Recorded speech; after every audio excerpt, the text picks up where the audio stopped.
Opensmith, and I'm the chair of the Windsor Human Relations Commission. And we are here to welcome you to our second part of the series for our Juneteenth event, where we're doing open mic and poetry performing arts here. Just a couple of quick reminders: the bathrooms are here you're going to go straight down the hall to the left. We have free refreshments. There's popcorn, soda, water, so feel free to treat yourself throughout the event.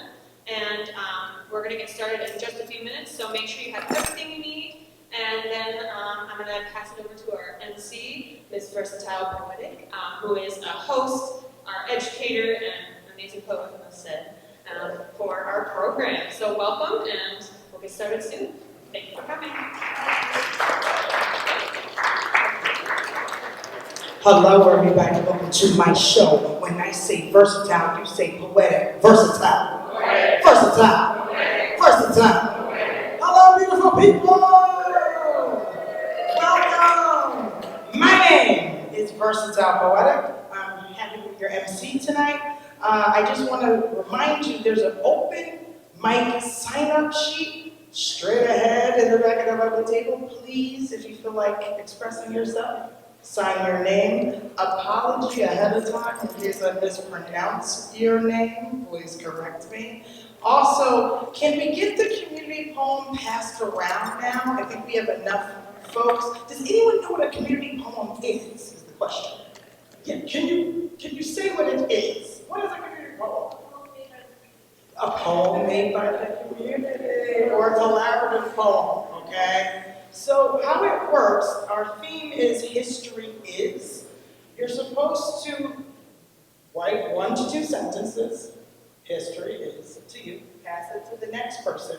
They read what you wrote, you try to respond to it, it gives the poem a flow, and then you pass it to the next person, and at the end, we read it. They're the best poems in the world because it's everyone involved writing them, okay? So it already has been started, it's going around. History is. Even if you can't write a sentence, maybe 1 word. That's okay, all right? Also, we snap in poetry. Not everyone can snap. If you can't snap, you can rub your fingers together like this.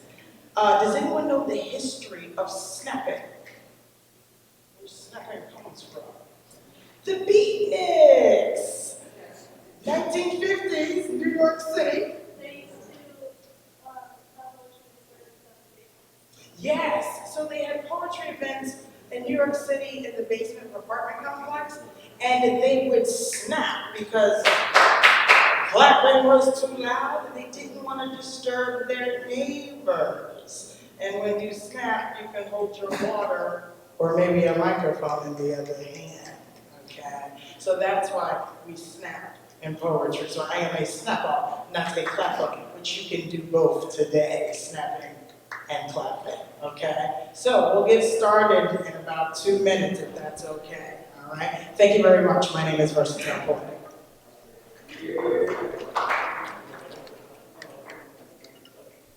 We are here.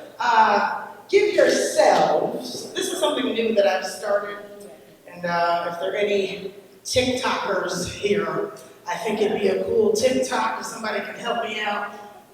Give yourself, because it's all about self-love and healing, right?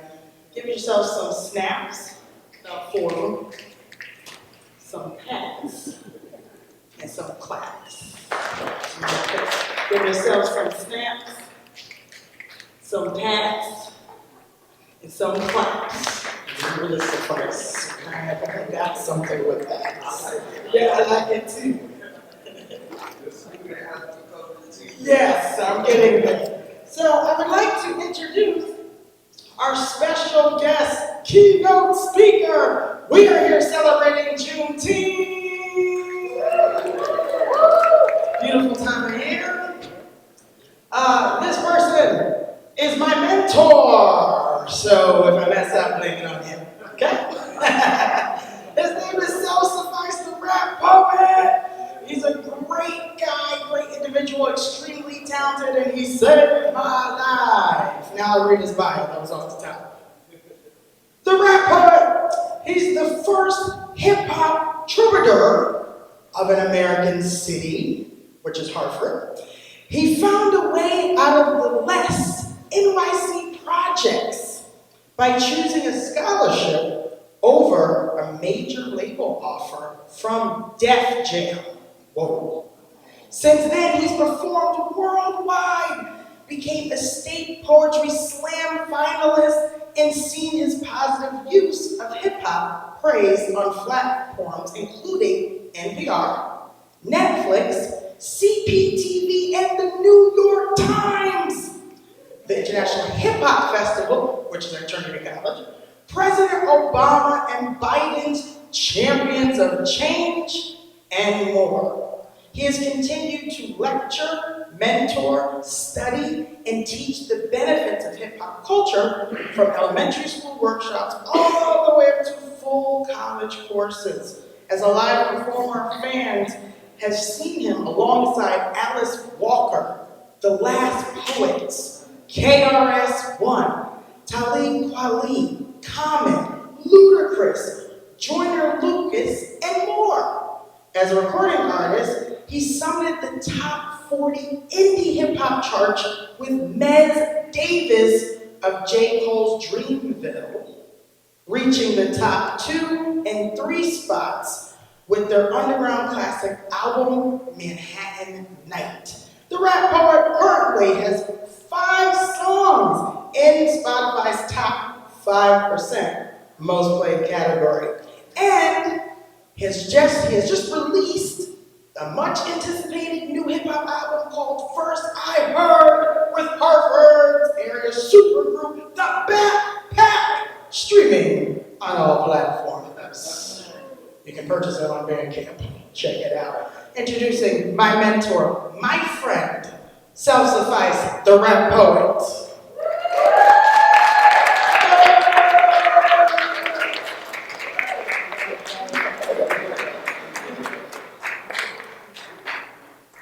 That was amazing.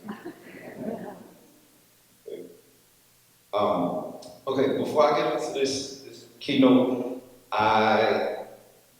Versatile reminded me of some things. I used to run a technology lab, and I ran the server computer, I was fixing computers, I was finding out ways to give computers away to people in the community that didn't have computers, and that was probably the hardest part of the job. Have you ever tried to give something away to people, but work for an organization that doesn't do that, right? So y'all can relate. So, but I learned a lot, and one day I remember someone walked in. One of the things I was doing, running the lab, I was training teachers and computers, and I was training people to work with low literate adults, people who maybe couldn't read a bus schedule or a medicine prescription, or things that you think are real serious. But so I had probably my lowest literate adult student, and I was literally teaching her how to just spell words like cat, C-A-T. To me, this is the basic level of literacy. And someone walked in and they said, "Hey, I saw you on the news today." Not talking about me, talking about her. They're like, "Hey, I see you in the news." And I'm like, "Lapa, you on the news today?" And she's like, "Yeah, I think they got me in the news." And long story short, I looked into the article, and this woman had the world record for climbing Mount Everest, more than any other woman. And if you can think about climbing Mount Everest, that's not something you do every day or every week. You have to adjust your air, you have to train, you have to prep. So y'all not gonna catch up to that, that's what I'm saying. But I said, "Lockpup, I'm teaching you something that anybody can teach you. How to spell cat, English alphabet. You could teach me something that no one in the world could teach me, except for you." And while I was working there, I met a lot of people like that. I met a lot of people who were supposedly on this and this and don't have that, right? And feel sorry for them conveniently. And these people were running businesses, families, homes, and all these things that I thought literacy was a prerequisite. Now, I'm glad there's not a lot of too young people here, because this is a horrible message, right? I'm glad nobody told me this. I'm glad I went to the top high school in New York, the nerdy high school. I got a computer science degree. I did all these nerdy things. I got all these awards and stuff like that, like y'all know. But y'all don't know. But you know me as a rapper. You know me as an MC. Most people know that, or that I do things with like equity work and the nonviolent center and King and stuff like that. But it's important, like my star was saying, to think about like what people are capable of, right? Because out of everything I've done and everything I've learned, for me, my path is to be an MC. And the more you learn about hip hop culture and what it really is, the more you learn about the tradition of the griot and the jelly in Africa, the more you learn about oral tradition and mnemonic devices and rhymes, you stop taking for granted how powerful it is and why hip hop is so popular, right? Like, they said it was a trend 50 years ago, or a fad. There's a reason why it's still here. There's a reason why every corporate entity uses it, right? There's a reason why we look so fly today, you know what I mean? When we can wear what we want to wear now.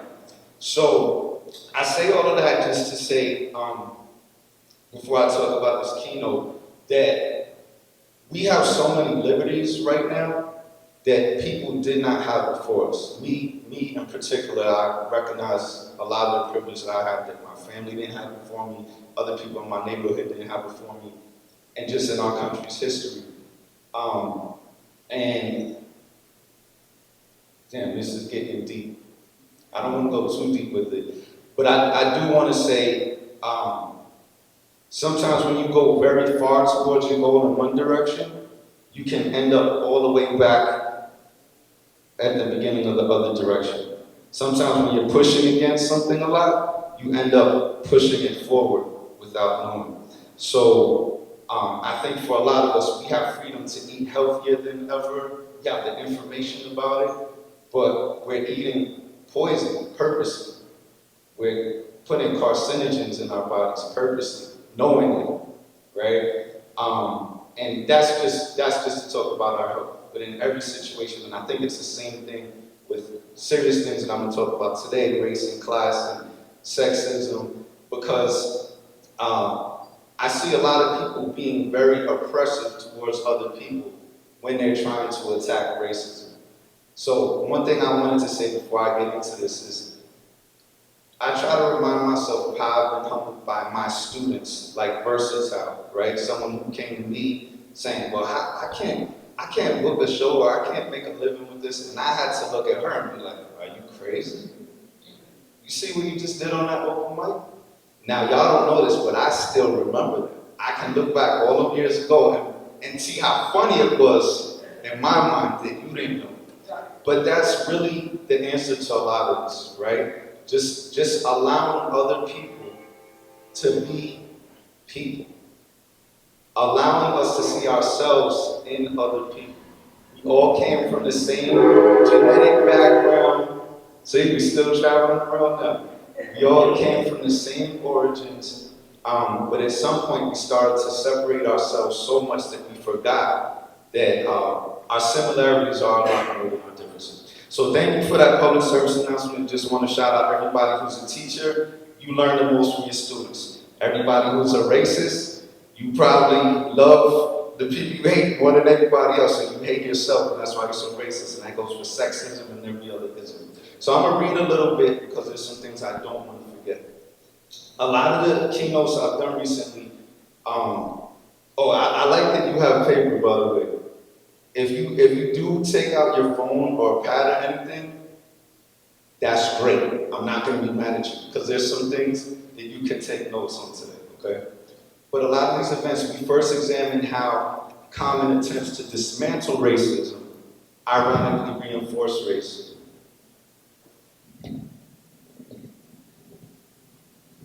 And then we try to reinforce some nurturing practices that generate nonviolent, peaceful, and sustainable methods of valuing our differences. So many of us have a shared purpose of dismantling racism. Dismantling rather than turning off, not seeing, or punishing racism. There's nothing wrong with these tactics in the moment, but most of us have arrived at an awareness that racism has developed and evolved like a metastatic cancer into something that can no longer be ignored or easily turned off. It's something that is multi-layered external and internal as well, right? In America, many of the systems that we depend on to survive indirectly depend on white supremacists, colorists, dehumanizing, and otherwise racist norms of thought and activity.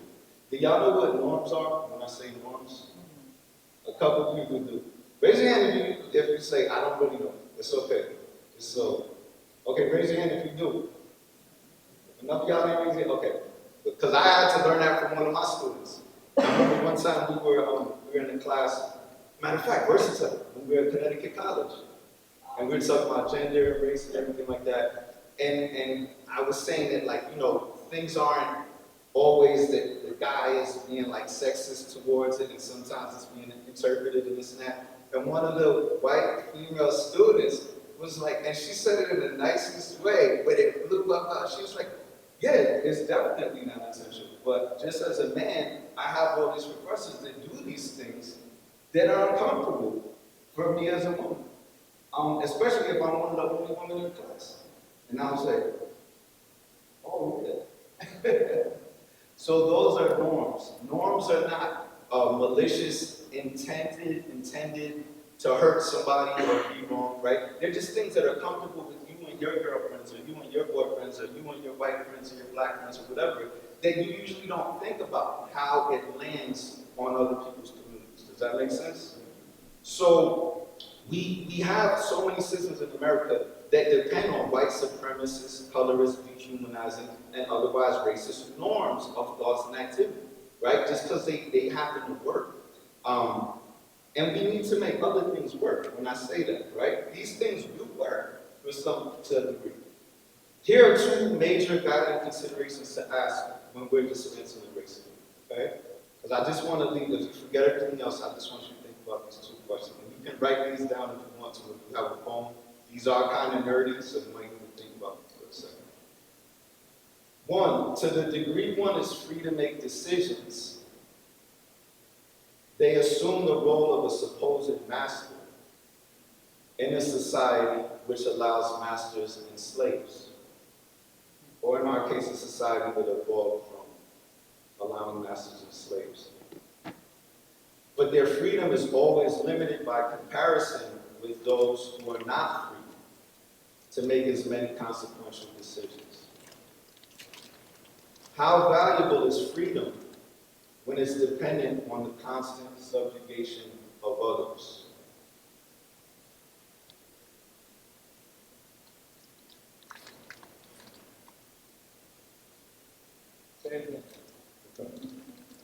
To the degree one is free to make decisions in a society like ours, they assume the role of a supposed master.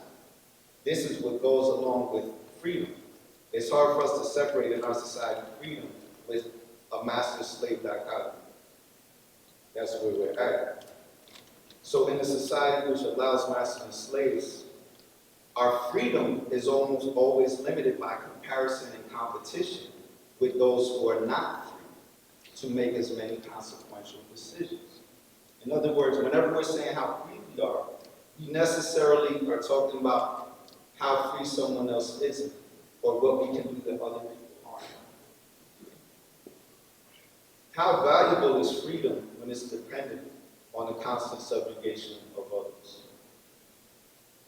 Okay? So the two things you might challenge in that idea that I'm positing is, one, is that true? That freedom is related to being subjugating someone else? You might challenge me on that. But you won't be challenging me, you'll be challenging where we're at right now. And I would love to be challenged, and I'd love for that not to be true. But the deeper question is, how valuable is that freedom? And is it really freedom? When everything we do to get freedom is an idea of like stepping on somebody else or separating ourselves from somebody else and then making ourselves proud because we did that. Would a child think of that when they're imagining freedom and happiness and world peace? Remember those things we used to write to the president, I want world peace, right? Would a child think of that freedom stepping on top of everybody else? Second consideration, to become an expert and dismantling racist systems, one has to immerse themselves in these systems. What benefit is dismantling an oppressive system without a blueprint for a more sustainable, nonviolent, nurturing, peaceful system that can be implemented right away? And I'll repeat again, to become an expert in dismantling racist systems, you have to immerse yourself in those systems. You can't just ignore them. Like everybody, burn it down, this and that, okay? It's a metastatic cancer at this point. And for those of us who have lost people and know what metastatic cancer means, it's multi-layered and complex, and it's within the thing that you love. That's how American racism is. All right, so y'all got both of those questions? So if we have time, maybe we could address that on an open mic or bring it back. In fact, if I come back later after I get into this, then I'll ask for some of y'all, because I think there's some brilliant ideas floating around this room. I can tell by the eyebrows. All right, so let's get into it. Science has repeatedly shown that race is not biological. So we know that any statements about a person or group's capabilities based on race are simply attempts to justify malicious, limiting, demeaning ideas, or evidence that extreme ignorance still survives into the age of information. But I'm not sure that we're so much still in the age of information as we are in the age of attention. So our success in this era is increasingly based on what we pay attention to, as well as what we try to ignore. Just as money is an invention from fiction that has an ever-present effect on most areas of our daily lives, so is race, whether we try to ignore it or not. So while science prevents us from saying you're not able to do something based on race, it does not prevent us from being aware when you're not able to do something based on the constraints placed on you by racism. Follow? Okay. Race isn't biological. Racism is real. In between blindly accepting normalized racist stereotypes and living in a world where everyone is free from the effects of racism, we have to pass through this awkward place called our current reality. Many of us are quick to receive that race is not real, but even quicker to ignore that racism is real. Is this getting uncomfortable? But even quicker to ignore that racism is real. And since we're uncomfortable with our current reality, we don't spend enough time dismantling racism. The State Education Resource Center, the Connecticut Center for Nonviolence, these are some resources that you can look into. The Windsor Arts Center and others are making us proud right now. We cannot take these organizations for granted, these Juneteenth celebrations for granted, and these earnest steps towards dismantling racism, because in between these events, people are still suffering every day. People are being robbed of opportunity every day. People are still dying every day due to an idea that some people's biology or family background makes them more or less worthy of life. So rather than just talking about all the black inventors, which you can and should Google, and rather than telling you that you're not racist, spoiler alert, we're all a little bit racist, just as we are all at least a little bit capitalist, because money and race are both deeply ingrained tools in our current infrastructure of American society. These are both deeply connected to the way we signal our success, race, and capitalism. So rather than all that, I want to leave you with some tools for dismantling racism in yourself and necessarily, therefore, in every group you're a part of. Okay?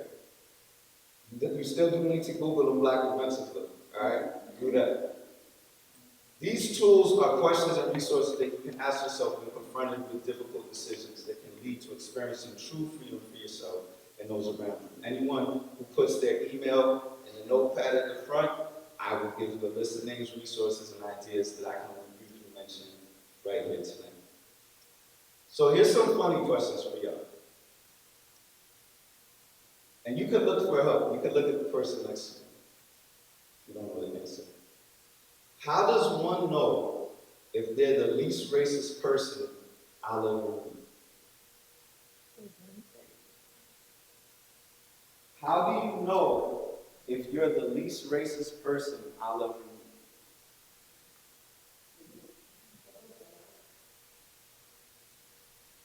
You hope you're not the least racist? I hope we keep getting better. I hope we keep meeting better people. Okay. Have you ever been told that someone is the least racist person that you'll ever meet? No? Okay. You have. That's funny because you don't have the phenotype of a black person, but you've been told this before. Yeah.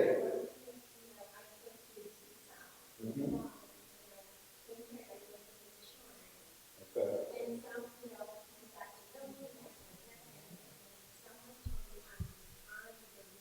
They told you you're the least racist person. Gotcha. Let's give her a round of applause. That's good. But We share the same southern and talking and friendly. that makes sense. That makes sense. Some of us have been told by other people that they're the least racist person I would ever meet. So I guess they're trying to make me feel comfortable. You might have shared your food, your culture, your camaraderie, right? Your humanness, your empathy. And so other people bestowed that on you. Has anyone here ever been told by someone else that they are the least racist person you'll ever meet? I'm the only one in this room that's been told that. Someone's heard this before. Okay.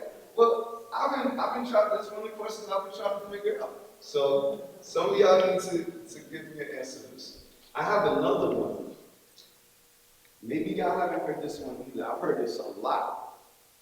So I really need an answer to this. How does someone know if they don't have a single racist bone in their body?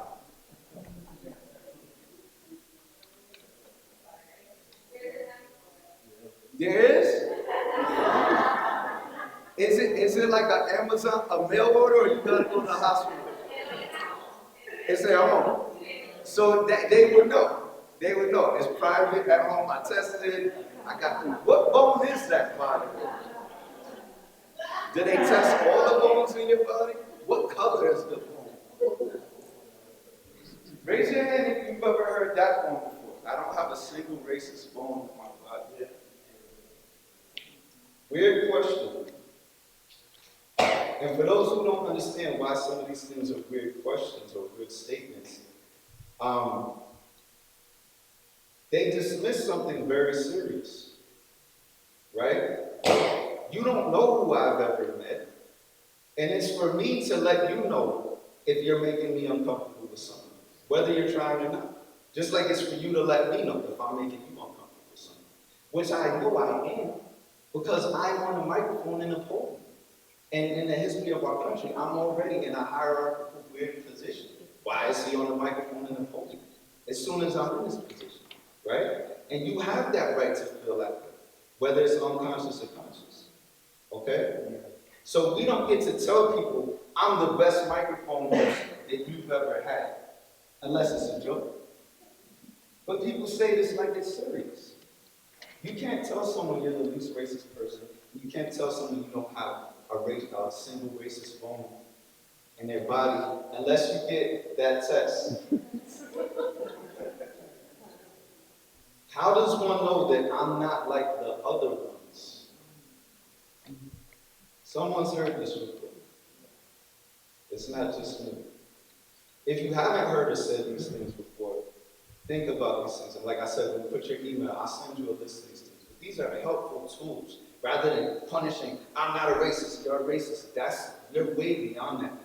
You have to ask these questions. Why do we make these statements? Because when you reflect on these statements, you start to understand what are we really saying about ourselves and what are we actually avoiding. How does one know that I'm not like the other person? That's a compliment a lot of times. You're dissing my whole community to compliment me. but I'm part of my community. Imagine we leave Windsor right now, we go, Windsor sucks, I hate Windsor. Thanks for having me here to the house. To all the people out there, you're talking about yourself. Why are we doing this to ourselves? Don't diss my people in my community to give me a compliment, please. Because you're dissing me at the same time. How does being colorblind stop one from being racist? Please tell me this one. Because I'm hearing this like with the oomph to this day. I've heard it this week. How does being colorblind stop you from being racist? It doesn't? No?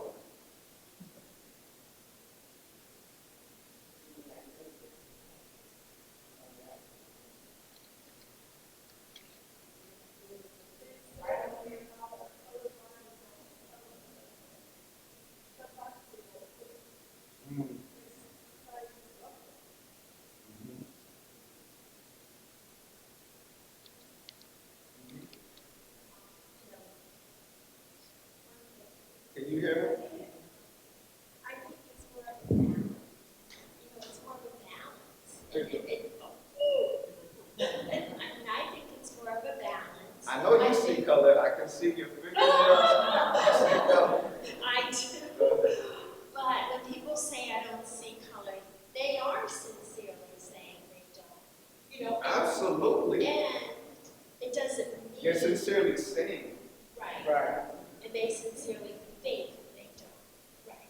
And like we're all, like you said, you're saying we all, whether you're white, we all have some kind of, That's and right. we all have to work on becoming aware.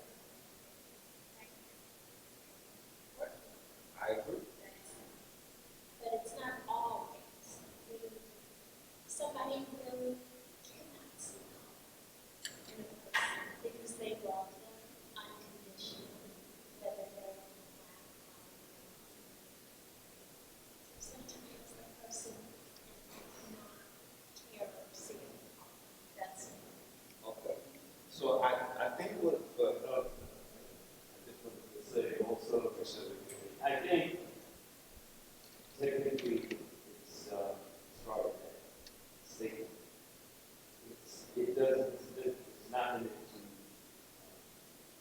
color. It's from attitude. It's attitude and how we see people. And that's so as far as the term colorblind, that gets in as far as color, race, or a person's status in life, whether they're homeless, or they're wealthy. It's about treating people, how you treat people, and how you would like to be treated. And I want to reread something that I mentioned earlier. I'm not sure we're so much still in an age of information as we are in the age of attention. So our success in this area is increasingly based on what we pay attention to, as well as what we try to ignore. And when things become increasingly obvious and we can't hide the racist bone test at home anymore, and everyone's seeing all this information, then we're accountable for what we're trying to ignore as well as what is obvious. Now, I'm glad that you said that, what you said, because that's the thing. People talk about the N-word. I didn't say the N-word, I didn't have slaves, and it's like, that's not the racism that I experienced. Like, you could say the N-word to me right now, I'm not gonna break down and cry about it or feel threatened. You're just an idiot. But there's real harmful racism that's still going on right now, right? Now, don't say the N-word to me. I'm not telling you to do that. But I'm saying you're reducing something that's serious to like saying a word or that you had slaves. No one alive today was like on a plantation founding slavery, bringing Africans over, right? So that's a real like discussing things for me, for someone to even say. Because it's assuming that we're all idiots to not know where we are today, right? But I will say two things. What if I said, and can you still hear me? What if I said, you don't see color, let's say, right? So you know someone says, oh, I don't see color. They're honest, they're saying, we see, right? They truly, do they feel color? Because some of us do. Do they recognize the privilege in not feeling pain from color? And again, race isn't biological. So when we say color, we're not even talking about color. So it's a ridiculous proposition in the first place. We're talking about the idea of melanin or phenotype or political ideas or anything associated with blackness that helps one person get closer to access to riches and respectability, and other people feel like they're always lucky to get something, a platform of money, an award, whatever. That's what we're talking about. So the whole thing isn't really a simple color thing in the first place. We realize this, right? But even if it was, do you feel color? Because by you saying, I don't see color or I don't feel color, you're like, I know you don't. Because when you're driving through certain neighborhoods, when I go up to certain neighborhoods to do my shows, and there's a glass window like this, right? And this never happened to me here in Windsor, but there's places where it happens. And I come up with my black, identified, seen by others as black bodies, great show, people dancing, rapping, and we come out. And all the cops in the town follow our cars immediately after. Do you see that? And do you think not seeing that is helpful to me? Do you feel the pain of that? When the officer comes out, oh, you know why we stopped you? No, I don't. Did you enjoy the show? Did you see us? Did you want to celebrate us and say thanks? Your license plate lights up. Oh, I'm sorry, I don't know. You mean like my back light? No, the license plate light. There's a tiny light that lights up your license plate, and on one side it's out.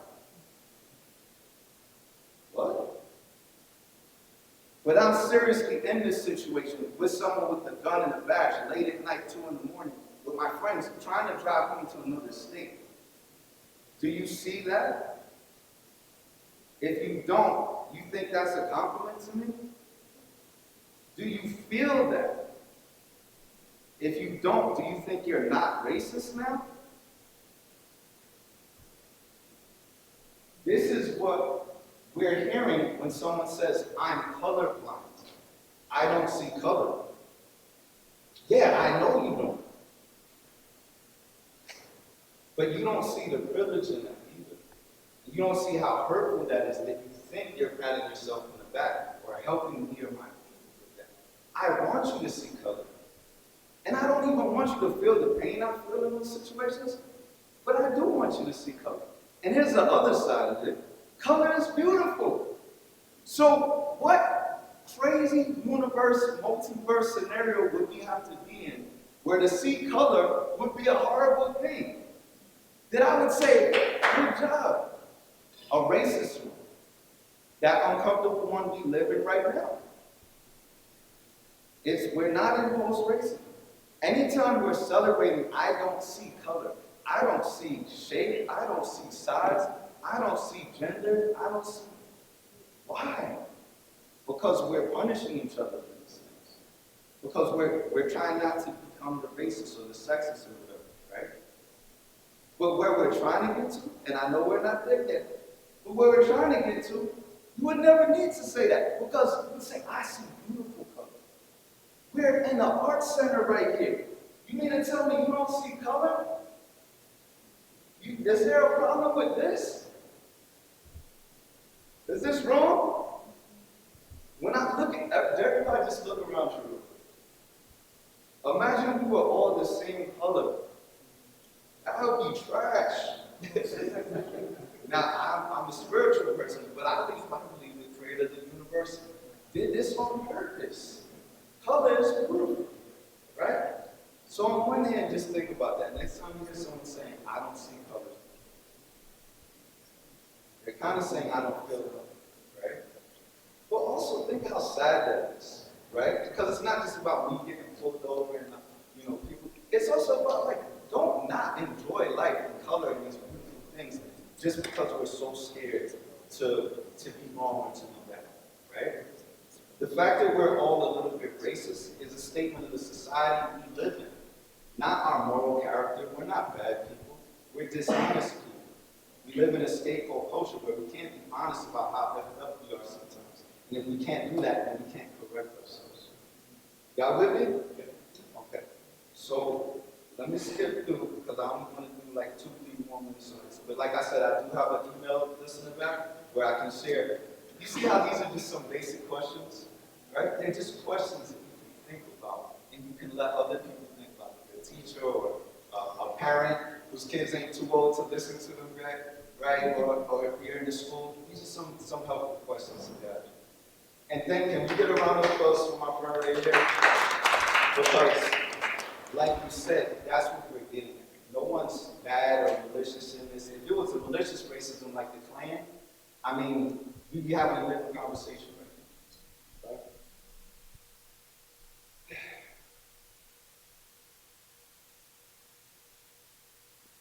How does one having black friends excuse racism towards others? Some of y'all heard that one? What did they say? What did they say to me? That's what usually said right after an act of racism. I'm like, oh, Gabby, is there a test for this one too? Is there a degree to which your friendship with a black person, your friendship, or what that kind of friendship is, exempts you from being racist? Right?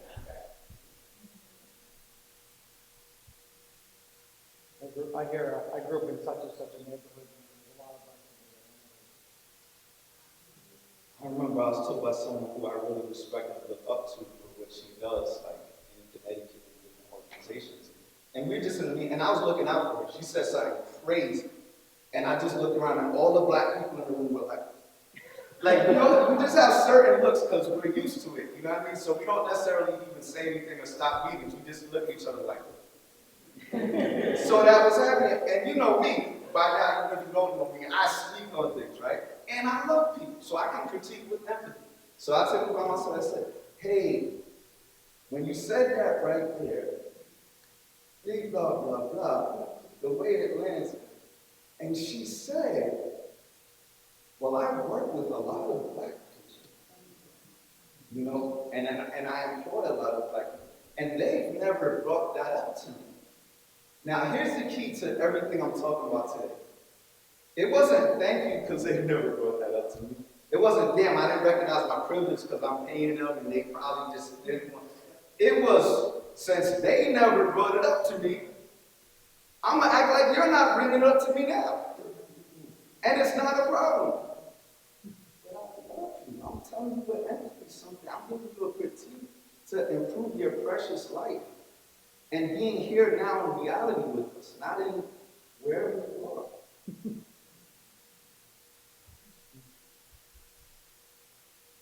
How does having black friends who don't police one's racism make it okay? It's a question. Some other questions to ask: what are the right names to refer to black people? What are the wrong names? And actually, this is one of the notes I'll end on, but please do put your email so I can send you some of these other tools and questions. But one thing I like to think about, just a simple tool, is the mathematics of racism, because we're in a scapegoat culture, right? So a lot of things happen just because people go, and you don't do this as a gotcha, you do it to have a deeper connection. Mathematics of racism, quantifiers, one, many, all, some. So questions you want to just ask yourself, maybe, or the person you're talking to. Who exactly? How many times exactly? One, some, more than one, several, most, all is crazy. You're the most omnipotent, omniscient, all-seeing, right? You know all. I'm gonna listen to you if that's true. You're the one who knows where to find the racist bones in people's bodies. You know all the black people in Windsor, or all the white people in Windsor, or all this or all that. But people say this. And I'm a poet. I love figures of speech, but I hate when figurative language is used in preciously dangerous moments that crucify people and whole communities. And then this beautiful gift of figurative speech becomes toxic, poisonous, dangerous, embarrassing. Every day goes, then you need me, you need me. So mathematics and racism, there's things to slow down and have a quick tool when you have these conversations. Put some math in, look at the quantifiers. But I'm gonna talk about one more thing before I stop, and then, like I keep saying, I'll send you some resources. Because again, this isn't about a checklist item. And I hate to say that too, because it's another one of those things like, I don't see racism, this, that. It's like, we ended racism, or we're gonna end racism today. It's like, it sounds more like you wanna end the conversation about racism. It sounds more like you wanna do an event that stopped racism. And we can say, we did the event that stopped racism. Or we had a conversation, or I now have a black friend, or I now have a white friend, or a Ukrainian friend, or a gay friend, or LGBT. Whatever the thing is, we want to check it off the list. I'm not saying that wouldn't be bad to check it off the list, but it also shows you're a baby in this work if you think you can. And it's not worth it to you, and you don't feel it. So it's convenient. So that's why I keep telling you, I apologize, but please sign up for the email, think about these questions, spread these questions, because I don't like just doing events and making people feel like, oh, we have this, and I know this culturally sensitive black community that doesn't know about this. You know, I like to know I have more people that when I see your faces again, you're familiar with these questions, right?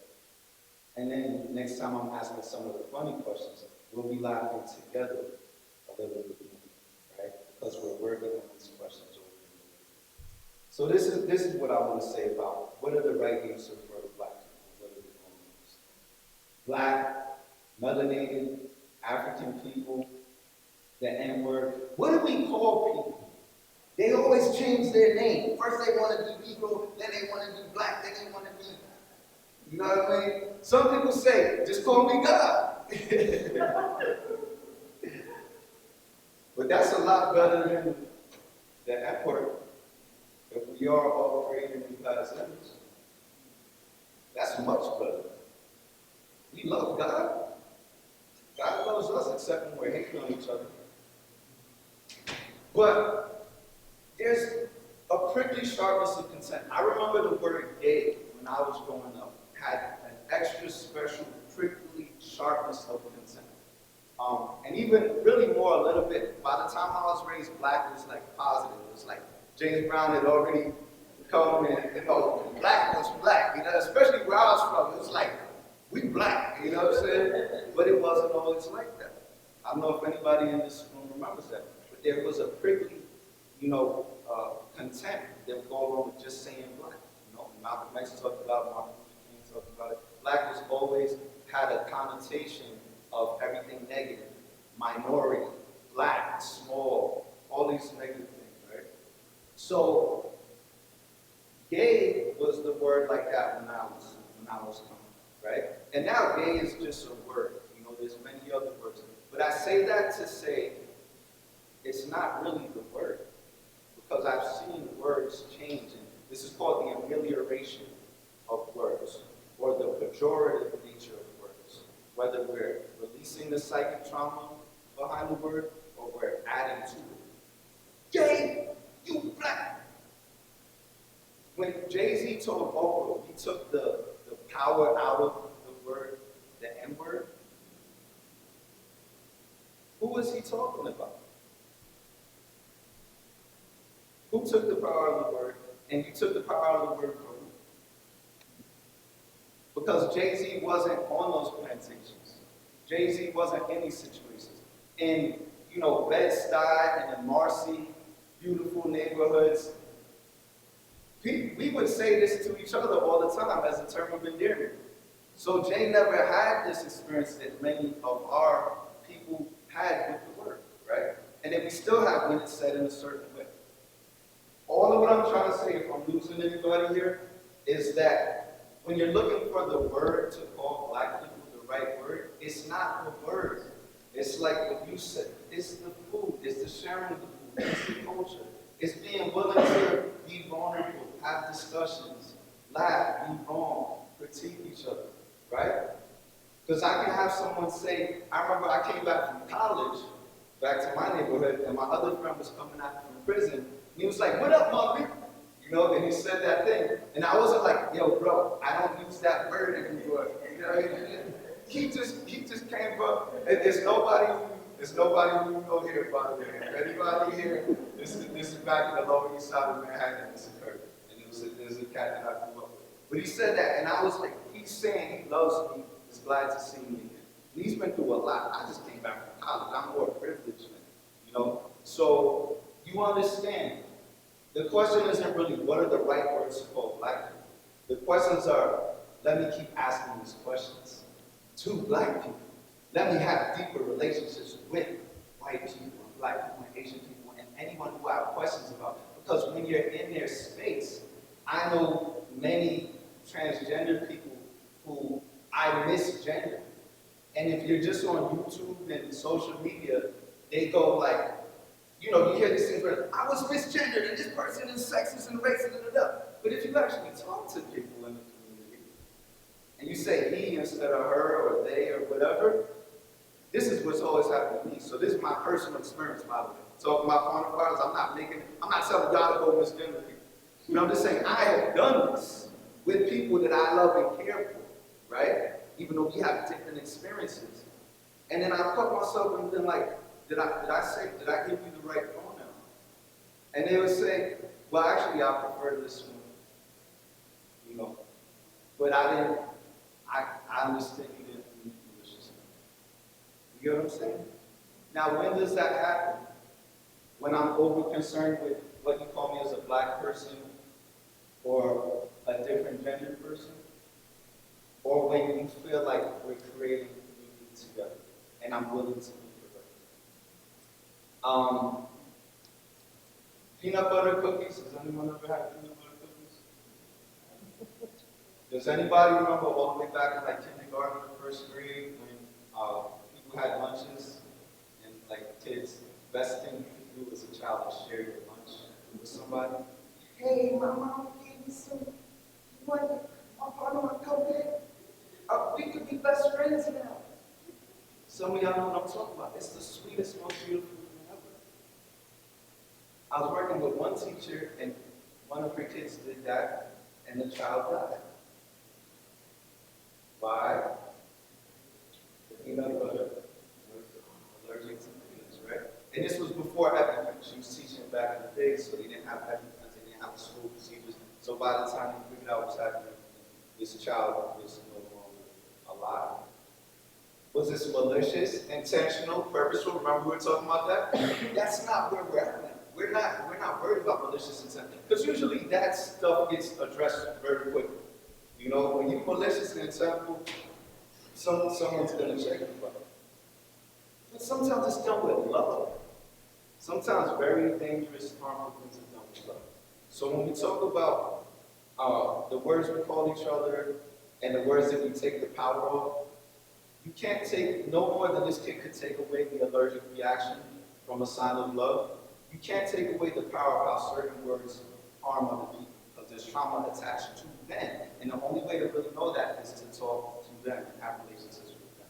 The only way to actually know me is to have relationship and conversations with me. Not gotcha moments that you stop by every now and then and think that I got you. Because you don't get it.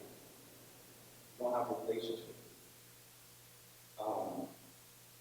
I'm gonna stop right there because I feel like I have a little bit of a relationship with y'all.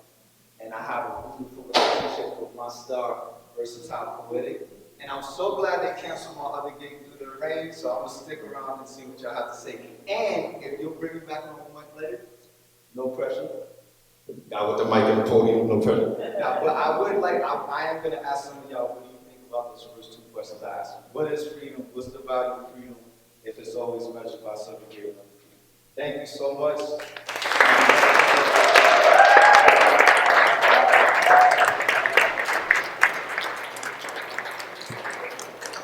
Hi, give it up for several.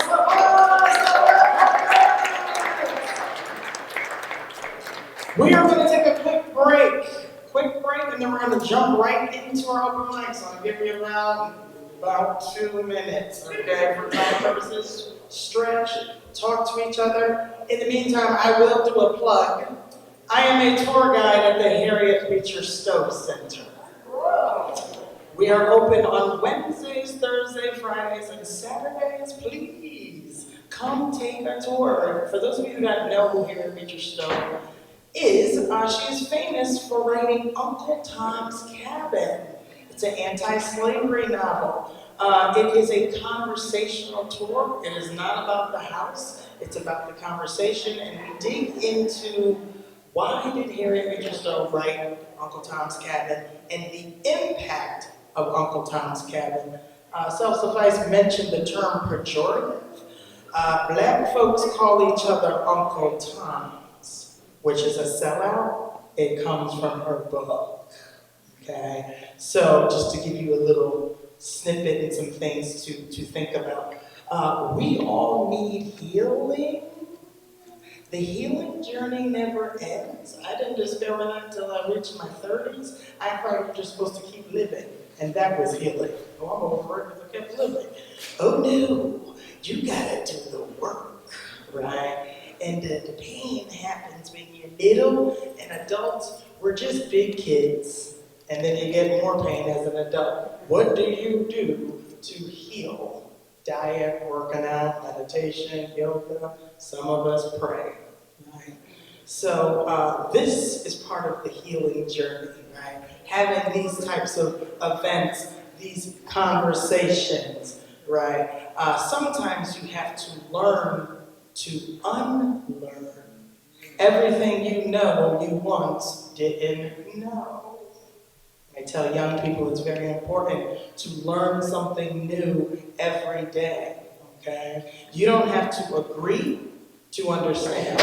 You don't have to understand to agree. And there is a difference between, and I talk about it on my tours, genuine ignorance and willful ignorance. Because what happened with Uncle Tom's Cabin, it became the longest running play in U.S. history. Minstrel characters, which is white people, in blackface. And every year you always see a middle schooler, high schooler, or college kid on social media in blackface. Some of them just don't know it's racist. Some do. So you have to give grace, right? Certain things you're constantly learning about. What's the term for all black people, right? I'm constantly learning. I've even learned with working at the museum. I say enslaved. I don't say slave. Enslaved, what happened to you. Slave, not who you are. And I just learned that literally from working at the museum. Okay. So that's my quick spiel. I'll still give you a quick 2 minutes so you don't have to hear my voice. We'll be right back. Open mic people, let me just tell you how to wait too. Some of you didn't try to sign that #1 spot. And that's because no one wants to go first. No. I only can start from where the #1 spot is, and that's at the 6th slot.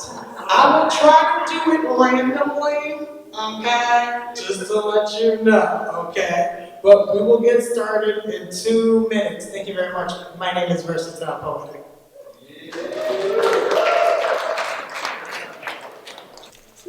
First up, Angela S. is going to come and bless this mic, okay? And remember, snapping, clapping, and pats, okay?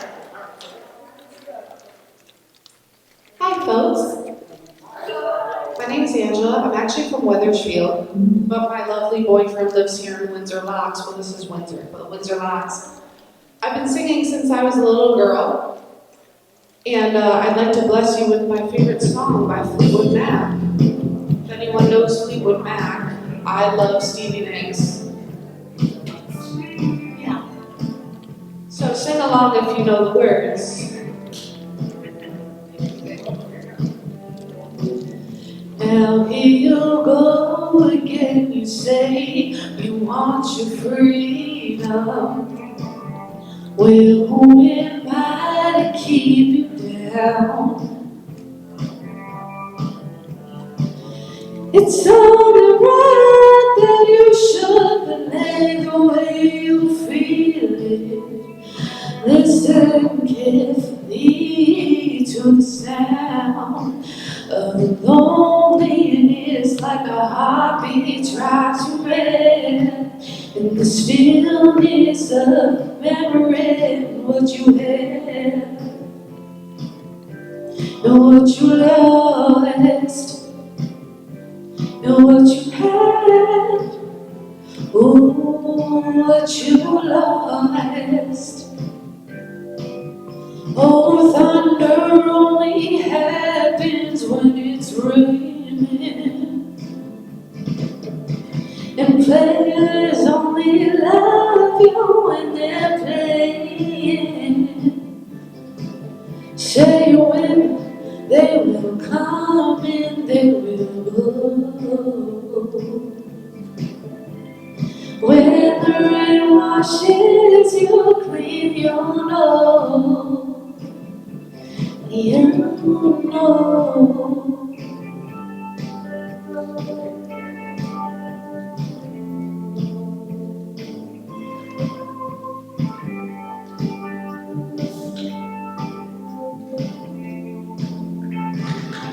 Now here I go again, I see the crystal vision. I keep my visions to myself. It's only me who wants to wrap around your dreams and having wedding dreams you like to sell. Dreams of loneliness, like a heartbeat tries to mend in the stillness of memory. What you had and what you lost, and what you had, ooh, and what you lost. Oh, thunder only happens when it's raining, and players only love you when they're playing. Say when they will come and they will go. When the rain washes you clean, you'll know. Oh, the thunder only happens when it's raining. Players only love you when they're playing. Say when they will come and they will go. When the rain washes you clean, you'll know.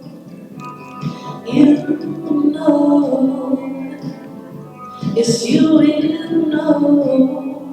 How you know. Thank you.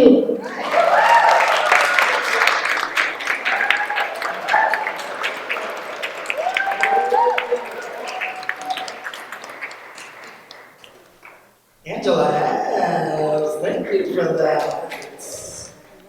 Next up, AJ Ferreira, her boyfriend. I'd like to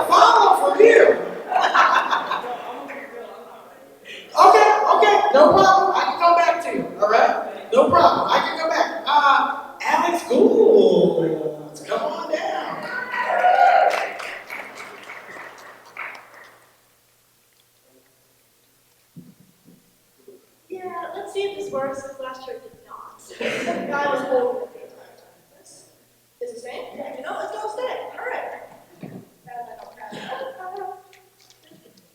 All right. So I got 3, if that's all right with y'all. The last one's kind of more interactive. You'll see what I mean. All right. Just go. I'm struggling. Okay. Where did you disappear?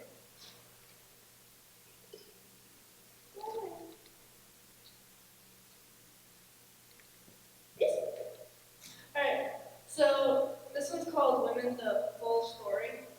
I kind of wrote this after hearing some stories on TikTok and on social media about women and their experiences with sexism, sexual harassment, etc.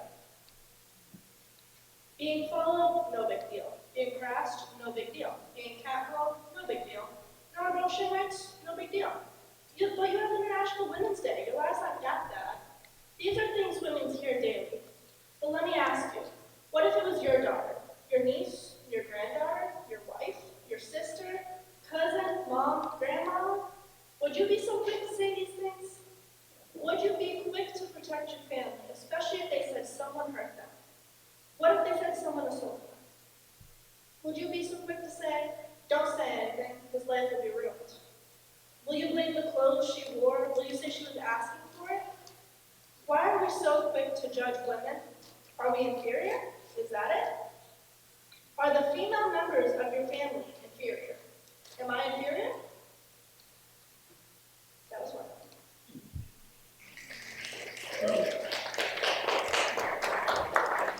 Oh, you're looking for the spot. That's why I can't find it. Alright. So the next one, I actually wrote last night. Yeah, just writing stuff right. So I wrote, to those above, please hear me. To the angels above, I pray. To the Lord, I pray. As I look at my family, different races, ethnicities, nationalities, I see my 3 amazing nieces and nephews. My handsome white baby nephew, my beautiful Latina baby niece, my gorgeous black niece, all going to struggle in different places in life. Some will have privilege, others will not. But I pray to those above, not to shelter them from the hardship, as that's a part of life, but to give them the strength to move forward themselves. I pray that they can turn to those who love them for them, not a version of them they created as a protection shield. It's time we teach our children, grandchildren, nieces, nephews, baby cousins, and young children in general, that there is no reason to hide who you are to the world, that they are perfect just the way we are. My family is mixed and beautiful, and I pray to the angels, and I pray to the Lord, and I pray to those above, that my nieces and nephew grow up in a place, in a world that accepts them for them, not the screen they created.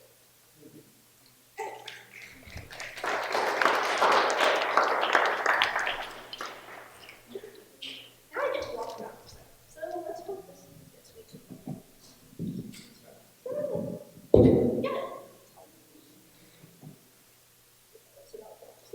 Alright, so I'm walking around the photo, and I just want y'all to look at it and kind of think about what you mean, what you would pick, and what maybe your family would pick.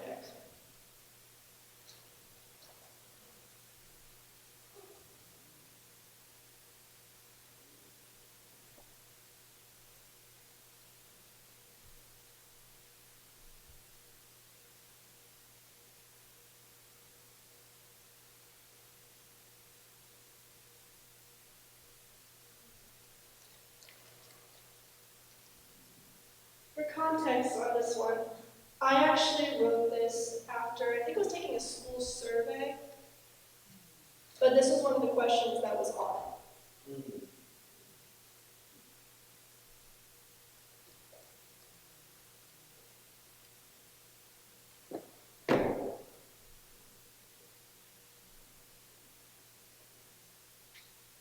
I want to admit anything, someone bring it back and help me.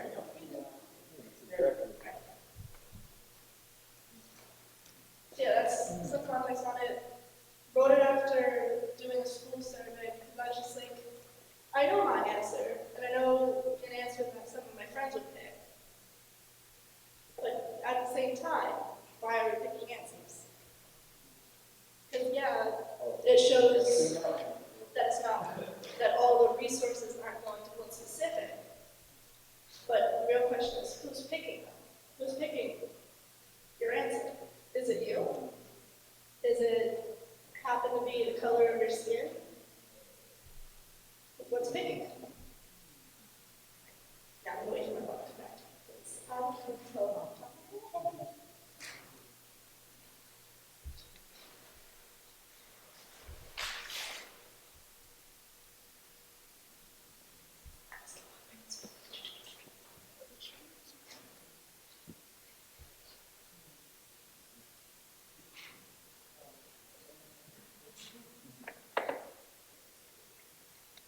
Sometimes we use that same question to get people to this, and the same question to take things away from them. Yep. So that's a question a lot of times we're asking. So I titled it, Who Are We? Every time kids look at this, we wonder, how do we answer? I mean, we have the obvious answer, the one we were assigned at birth. But if race isn't real, why do we need it? Black and white are skin colors that are create diversity, sure, but discrimination too. I'm a female Polish American with a light skin tone. My best friend, a Cuban American male with a dark skin tone. I'm short, he's tall. We have answers on this list, but does this list differentiate us? I am privileged based on the lightness of my skin. But I use it. I use it to help benefit others. I won't be followed in stores. I won't be terrorized by the police. I won't be treated badly because of the color of my skin. My best friend, on the other hand, could easily be followed and terrorized because the terrorizer decided to judge him based on the color of his skin, not the content of his character. Race is not real, so why is racism? Why are we so quick to believe that race is the cause of racism? Race isn't real, but racism is. Racism is bigotry at its finest. Race isn't real, but racism is. Race isn't real, yet racism is. Interesting concept, right? Race is a saying that people create purely to judge those around them. Now, I'm not saying y'all shouldn't pick your own descriptions, but let me ask you, why should anyone have a thought about how you should identify? Why should anyone use that to judge you? So as you go and you move on about your day, please remember these two things. Racism and the race someone decides for you don't define you. But also please remember, race isn't real, so why is racism?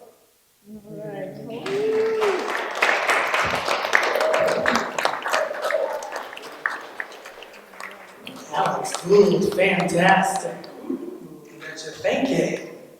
Next up, educator. Please come bless the mic.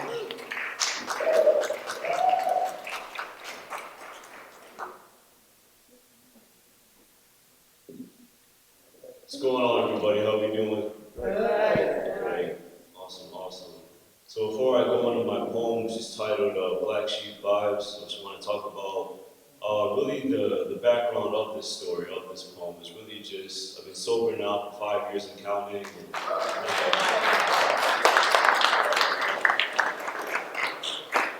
And you know, I just realized as a black man in America, addiction is something that a lot of us really just don't talk about enough. And definitely, just even as a man in America, it's not really a topic that makes people feel really comfortable. So I've been doing a lot more work with God and realizing that, you know, He told me, have the most uncomfortable conversations that you could have.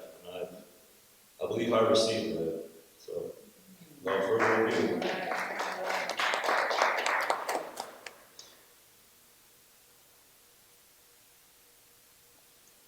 It's time to play the game on that Triple H status. The enemy got me face down, red jumpsuit apparatus. My journey to sobriety revealed a lot about me. I drank and took drugs, you never know my true identity. I lost so many people, not even physically, but I'm talking mentally and spiritually. However, as I continue to grow on my sobriety journey, the Most High got me recognizing my family's behavior, a misunderstanding of the Savior, caught up in legalism, wrapped up in control issues, and let's not forget them drug and abuse issues. You see, it's generation after generation that's plagued with the same problems. mental, physical, spiritual dilemmas, hidden agendas, forced to raise yourself thinking nobody got you. Yeah, that's the effects of abandonment and childhood trauma. So I've been asked a whole lot of times, what is the solution? The solution I receive from the Most High is to choose forgiveness and to continue to be obedient at all times. Because let's be honest, bitterness ain't really good for your soul, and its existence is temporary. See, many have given up on me. Many of you have said I'd be a nobody. But if a man think he ain't nobody and he won't become a somebody, therefore I'm gonna walk through this valley of death fearing no evil. Lord, use me, protect me as they try to persecute me. Help me to pick up my mat and walk that walk and talk that talk, because the mission is simply not done. Thank you.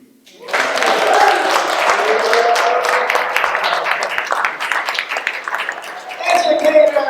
And shout out to Educator. I once did an open mic at the Heritage Center a couple months ago, and Educator came and participated. Thank you very much. I'm glad that you're following me. I appreciate it. Next, Charlie Copeland. Please come bless the line.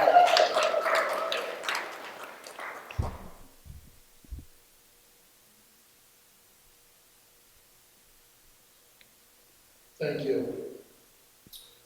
I would like to dedicate the first two poems to two of my students that are here tonight, Jorianne and Alex.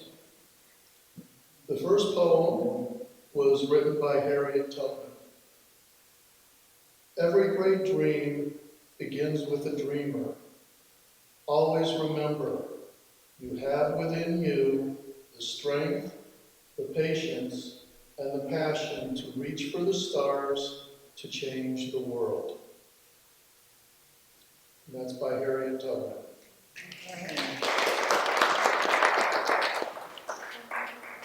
My second poem is actually an original poem that I wrote. If it sounds, has some of those words from Harriet Tubman, that's because she's one of my heroes. Like what she did was just wonderful. This poem's called Be a Dreamer. Dream. Dream a great dream. Dream in color. Dream with sound. Dream with strength. Dream with conviction. Dream for good. Dream for you. Dream for me. Dream for us. Dream with passion and action and patience and kindness. Dream for better. Dream with courage. Dream with wisdom. Dream with faith and hope and love. Dream for best. Do your best. Do your dream. You have strength. You have conviction. You have passion. You can change the world. You have patience. You have kindness. Reach for the stars. Use your courage. Use your wisdom. Use your faith. Use your hope. Use your love. Change the world.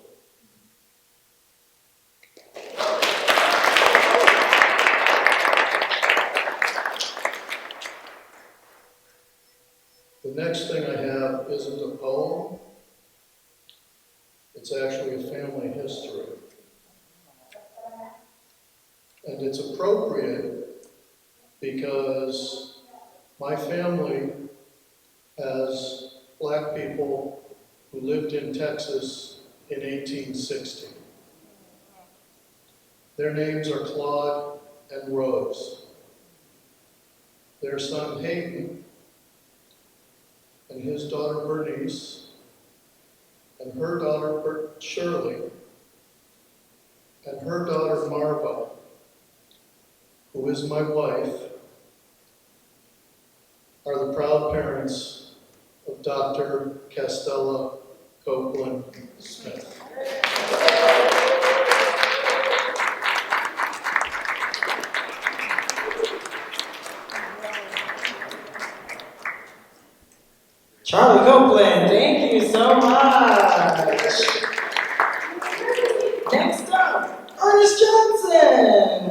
God bless them.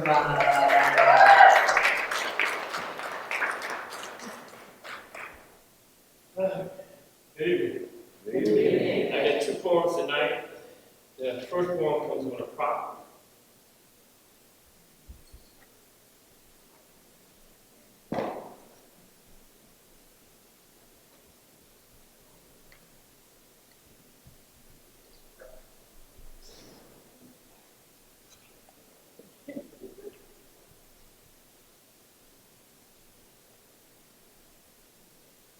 Okay. So, hi, my name is Ernest Johnson. And the poem I read tonight here is about my race, the origin of my name, and the history that it entails. It's about the race of my people who were ripped away from the fabric of the African nation, given a new name, and forced to live under a new government. I call this poem slavery.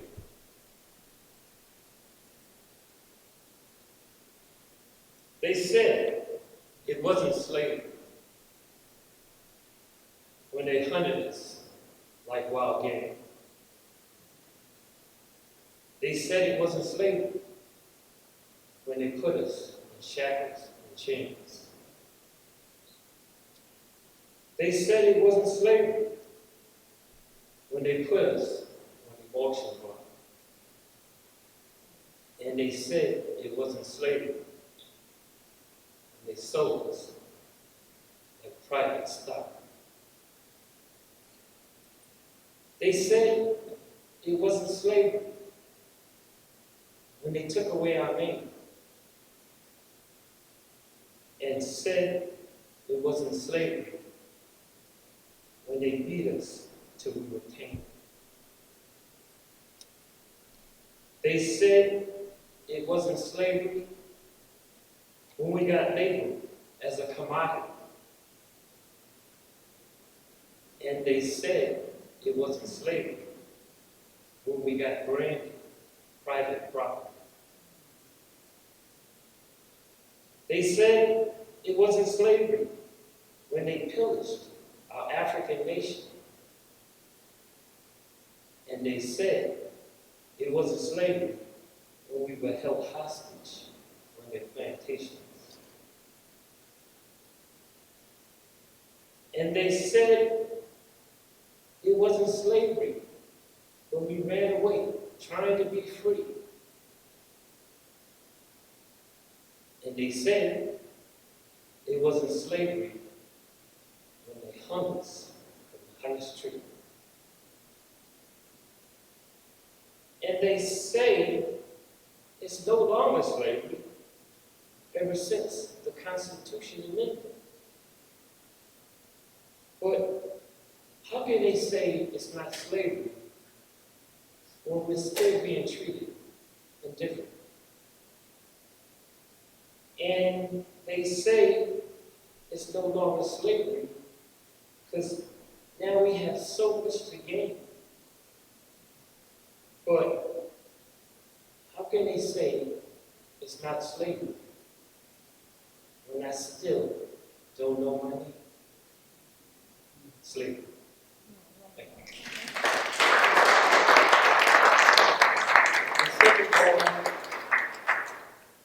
The second poem is called Crayons in the Box. I had a box of crayons full of colors from A to Z that I put in my backpack and take along everywhere with me. My crayons would get up each morning and get into the box until one day, without warning, they did something unorthodox. They no longer wanted to play together and refused to get in the box. And in a state of shock, I didn't know whether to say anything or not. Then, Finally, one day I approached them to ask them what was wrong. They said they had had an argument over money about colors that didn't get along. They said the argument was over who belongs in the box, and how some crayons lacked any exposure, and how some got used a lot. A fight broke out amongst two dominant colors, a black crayon and a white, each trying to dominate the other and the rest of the colors alike. Weeks went by with no words from the crayons in the box laying empty on the shelf. I refused to let this quarrel go on, disputing amongst themselves. So I decided to intervene with an court meeting and demanded everyone to come to try to get between this feud that was hurting everyone. I told them that the box is a rainbow of colors. And it's not just for blacks and whites. And it loves the fact that all of the colors are as different as day and night. Crayons in the box.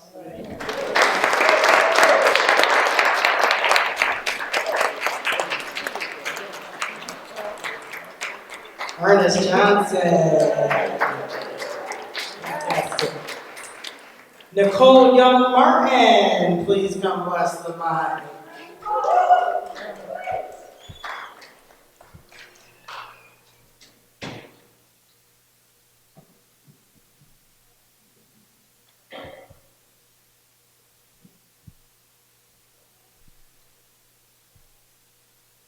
To the little girl who grew up to be invincible in a world that deems her invisible. To the toddler who once leveled with stones who will soon look beyond the horizon as she reaches towards the sky. To the tween who stepped into her fierceness while acknowledging their fears. To the once little girl who broke through others' truths to discover her own destiny. To the one who discovered her prowess before she saw her wealth. To the one who, with ambition, wears awkward as an award. For those of us who continue to persist, aspiring for higher, even at the disdain of those with only doubts, apprehensions, and assumptions. For those of us, as we meet her with intention, may we greet her with conviction. May we only open doors for her that lead her on the path, a blueprint of bleak prosperity, pleasures, victories, beauty, and peace. That was my piece after Audrey. I like to open with that. It's based off of the work of Audrey Lori. I'm actually a little nervous. I'm going to put that out there now.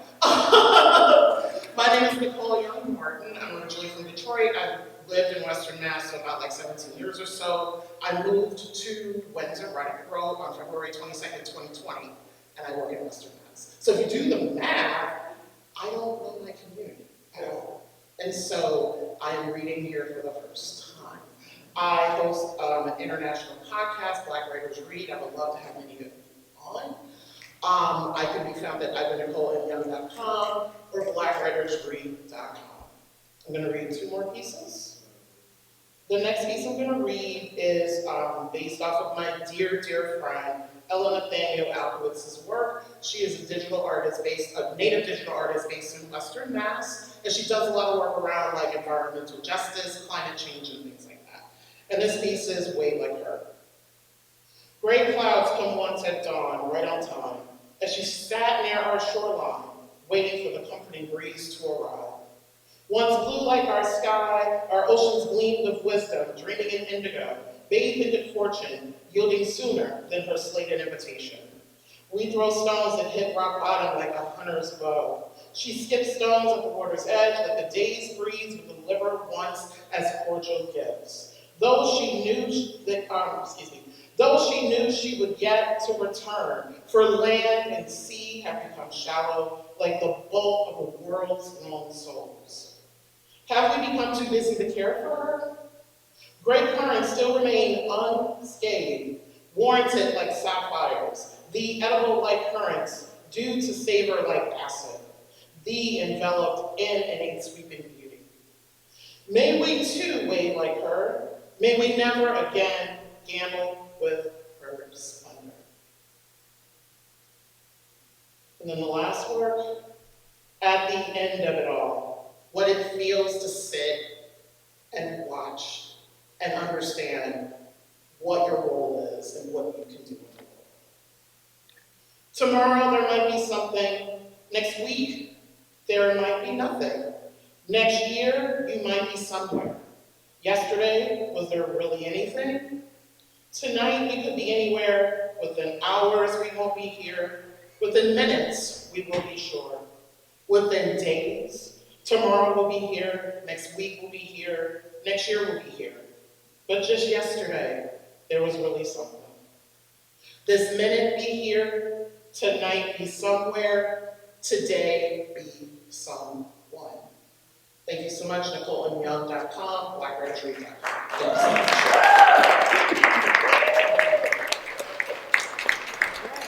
Well, young Martin, I'd like to do, get on that podcast. We don't have to talk after this, just to tell you. Next, Avi Metcalf.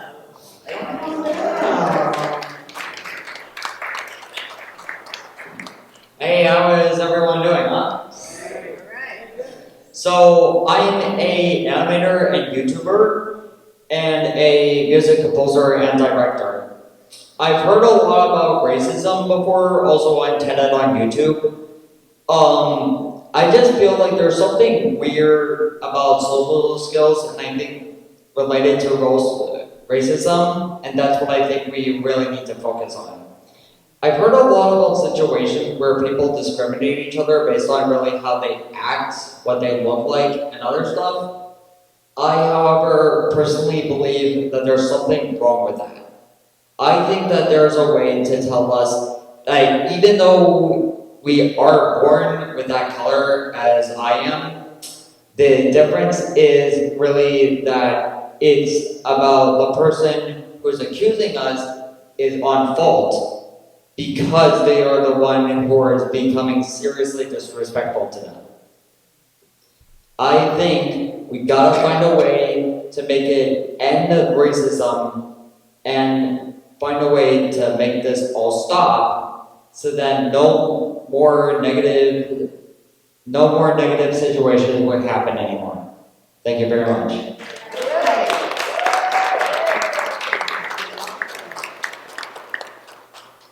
Avi Metcalf, thank you so much for that. Last but not least, our keynote speaker, Self-Suffice, the RapOet. Okay, my quick, well, one thing I want to say, Audre Lorde said, I'm paraphrasing, but she basically said, what is the good of dismantling the master's house when the master's tools? And her point that she followed up with that was that ain't no point. Like, you can't just always focus on, right? Think about how you're dismantling and how you're becoming the very thing you hate in the process. So, food, gatherings, relationship, community takes a long time and it's painful.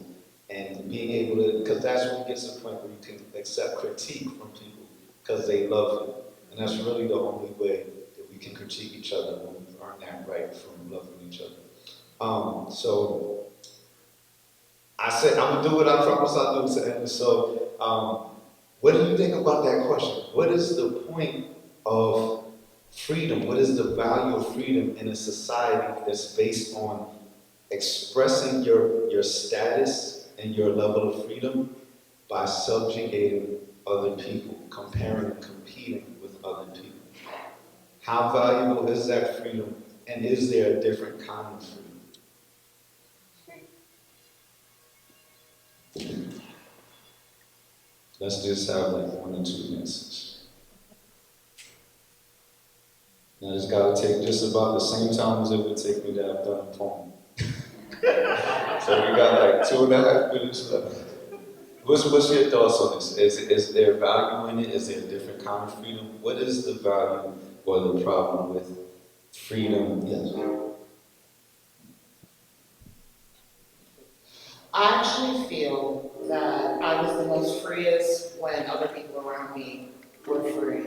I was talking to someone earlier today about my childhood. I grew up in Detroit, very, very, very loud. And I'm in my mid-40s, and so I grew up at the time when we played outside, and then like our neighbors would be like, the lights are going on, you get into the house, carpooling, like, you know, like all like the block parties and all of those things. And I did, yeah, the community bringing people together. And I'm kind of a socialist. I'm like, I can't be free until you are free, and I can help you be free. And I would love to be a part of that.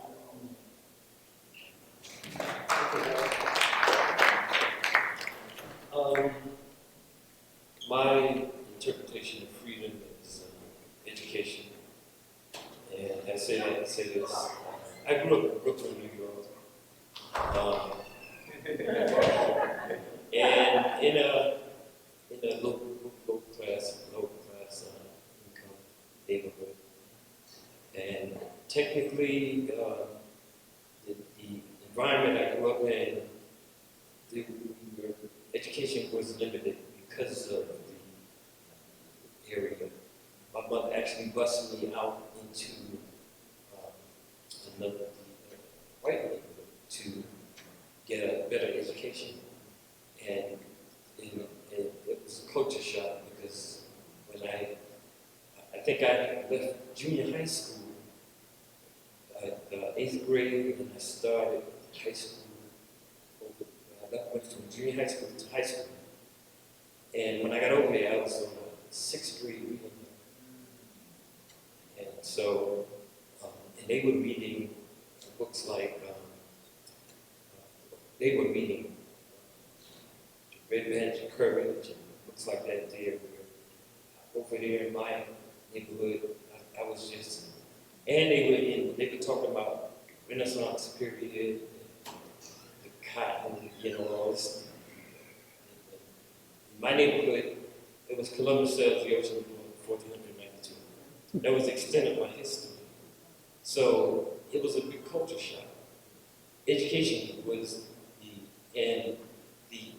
the mentality there was you were stuck in the ghetto, and you know you were encompassed with violence and crime, and so that was your destiny. You know, living proof to tell you that's not the occasion. I graduated high school, with college. In fact, I was a program right there in Sigma, Windsor Data Center. So, like I said, education, that's your ticket to freedom. That's where freedom starts.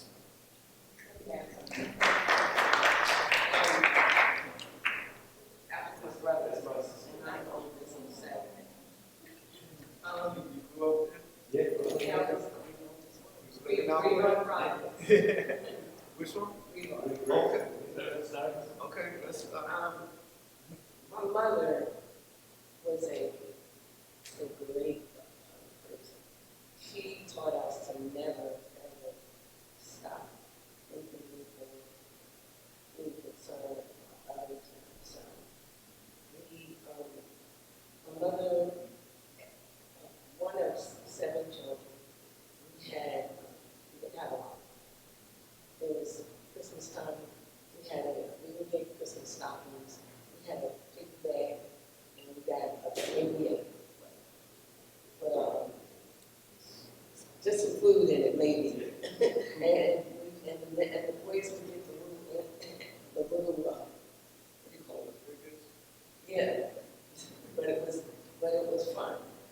You know, we had, but my mother came from a family of, I want to call it, what they used to say is uppity. And because she wasn't going to do anything, her sister had to go and pick cotton. And she had said that she would never pick cotton.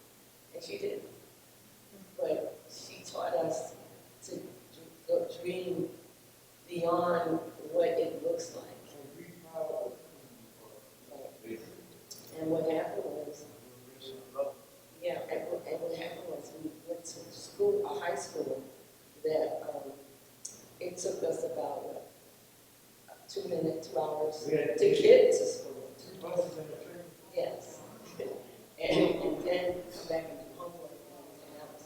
But it worked because we were all going to college. All right. My poem was that. That was my poem. Thank you. So we're gonna have a community poem now, right? Also, shout out to my sister Jessica Care Moore. She's now the poet laureate of Detroit. You know what I mean? And she'll let you know, like Detroit is active right now. You know, don't say that wrong about Detroit. But sometimes with those buses and ending up in predominantly white schools for black people, sometimes you get an education that makes you think about yourself in a way that also could be negative. So it's like you learning, but you're also learning from another norms that you're different, right? So you gotta, I believe that education is key to the freedom, but also learning enough where we can just study on our own. You know, when I was on tour in Russia, I don't want to go on a long tangent. When I was on tour in Russia, there's a certain like pity that white folk have for black people here because they know like slavery happened. It's a certain amount of like unconscious guilt and everything. That's not in Russia. And I noticed that. And it was like people bump you and I'm like, and they're like bitter. Kind of like how sometimes black people are around white people, sometimes like you.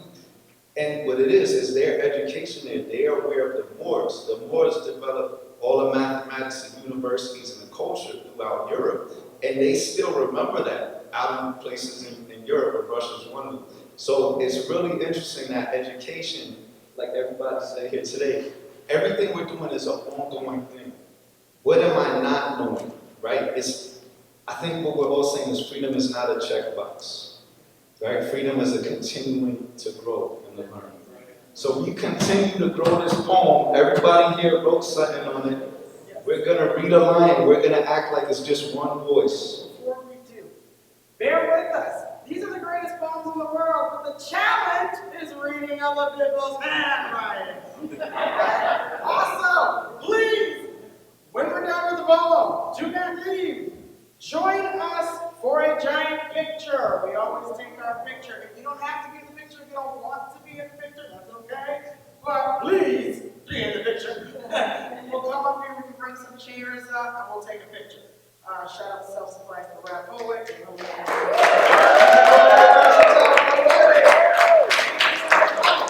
Join me tomorrow, 2 to 5, Juneteenth, I'm the MC on the green. I'll stand on the green tomorrow, 2 to 5, yeah? And Sunday, Father's Day, Juneteenth at the Artists of the Black Lives Matters mural in Hartford, Juneteenth. Yes, from 1 to 5. We'll be there too. Okay. History is being free in the eyes of God, finding out you can think you moved in the right direction when you were actually led. knowing that everything you know you once didn't know. You have to be stopped in order to go. Not to be repeated. Human beings, humans telling tales, a way to affect people, society, community, and the world. Your tales carry the words, the world, and the hopes of generations past, and archive to ensure they will not be forgotten. Written by the conquerors, but not only the conquerors of all. We're passing on art as well to be the lesson so we can do well. History is the collective wisdom of all who came before us. If we learn our history, life is better. We are all teachers and learners in life. We must never forget history, as history can repeat itself. History is the wisdom and knowledge that you pass on, and those cherished memories after you're gone. History is our givens on what we base our lives, but we have the choice to learn what we want our future to be. History is having the knowledge and using it wisely. History is written by the victorious and passed down through confused translations. Translations can build/destroy nations. Construct your words with care, similar to Masons. History is the story of the past that should inspire us to create a better future. History is events that happened in the past, and if you learn from it, you won't have to repeat it. We will ever really be free? Free of who we are, not by choice? Do we really have a voice? Past is present, present is future. We can change the present. What a gift to the world to reflect back on our roots, down to the seed that was planted, replanted, and nurtured long ago. Give yourself a round of applause. Give yourself some snaps, some pats, and some claps. My name is Versatile Poetic. It's been an honor. Shout out to everyone who came up here and shared your talents. I appreciate you. Please join us for a picture.